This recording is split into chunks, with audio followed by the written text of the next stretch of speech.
did it. I feel like I'm moving up in the world, and I've been trying to start this video trying to sound super excited, you know, because I spent some money and I bought some fancy parts and stuff like that.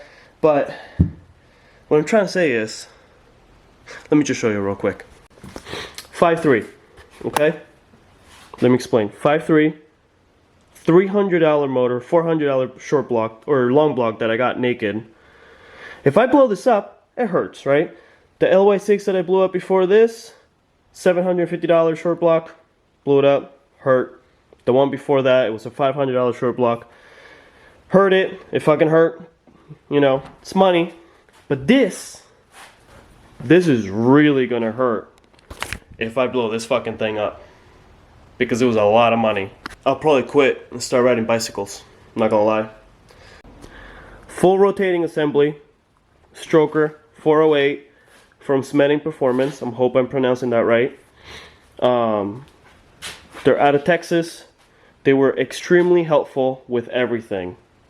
I never spec'd the motor out before, and I was having trouble. Like, I could have gone with like a Summit Pro rotating assembly, but I like different, so I want it to be different. $2,500 for a rotating assembly from Summit Pro, and then I called Texas Speed and I talked to them, and I was gonna buy a short block, one of the Brawler series from them, but I'm like, I literally have 3 bare blocks sitting at home, LY6s. Like, why would I buy another block, right? I started doing some research and I found Smeding Performance. Never heard of them before. Called them, looked them up on YouTube. They do some cool stuff. I think it's that engine guy on YouTube, he builds their engines. Really like what they're doing. I almost bought a Iron Block 427 from them, but then again, I'm like, that's really overkill for that tiny little thing. What I did was I told them what I wanted, and then they're like, listen, this is what you can get, blah, blah, blah, blah, blah. So I was like, listen, I want overkill. I want the best of the best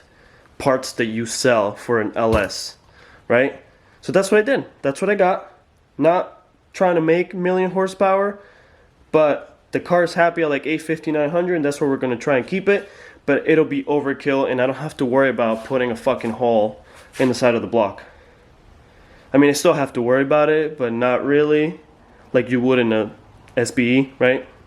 Alright, let me go over real quick. Talk about these beautiful. Ooh. Now, these are nice.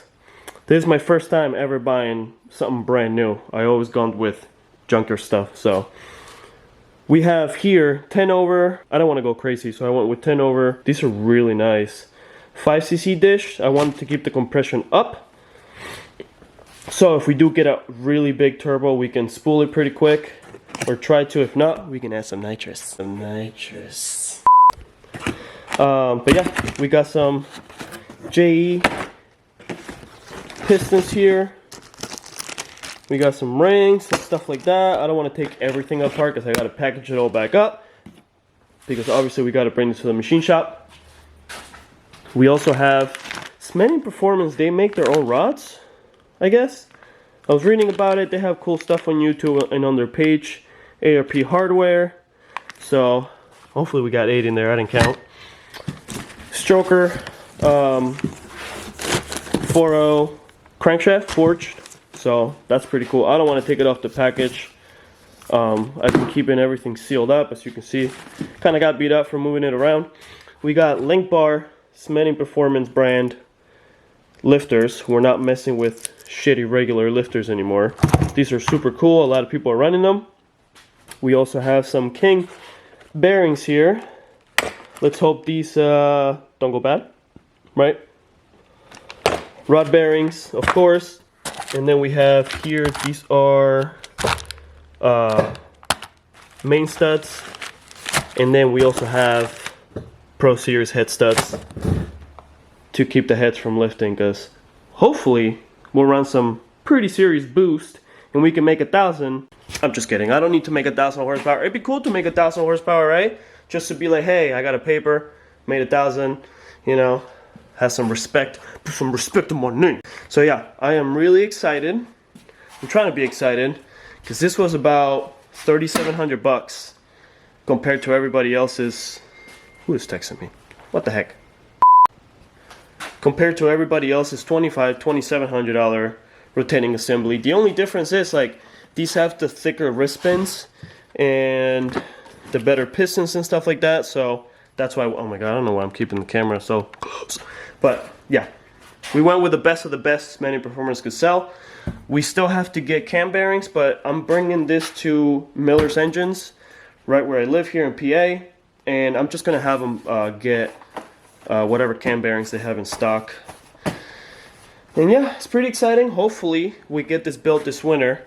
My plan is to drop it off right after New Year's when everything calms down, and just literally have them take their time, because I don't want to put it on yet. I want to make this motor real fancy, put some fancy parts, some billet covers, some nice valve covers. I really want to go with some smart coils so we can have all the spark that we need to burn all the fuel so we don't have any issues. I like to put some EGTs. Just really want to put all the sensors and info that we can get so we don't blow this thing up, right? So the plan is just to make it fancy, make it look pretty, and yeah.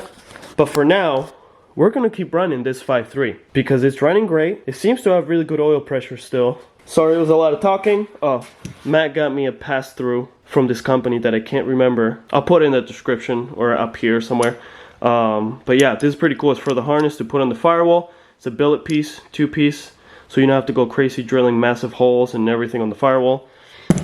We're gonna try and make the harness look nicer when we put the 408. Right now, we're just gonna leave it as it is and try to enjoy the car, because this summer sucked. Nothing but issues, blowing motors, and then just stupid little things. I had my transmission out like 7 times this summer because I kept having issues with the slave, even though it was spaced correctly. And then I got the new clutch, and then I had to get an adjustable slave. It's just a mess. A lot of talking. I appreciate it if you're watching this at this point in the video and you stuck through. But we're building a badass, good looking motor. Even if we're not fast, at least we'll look good.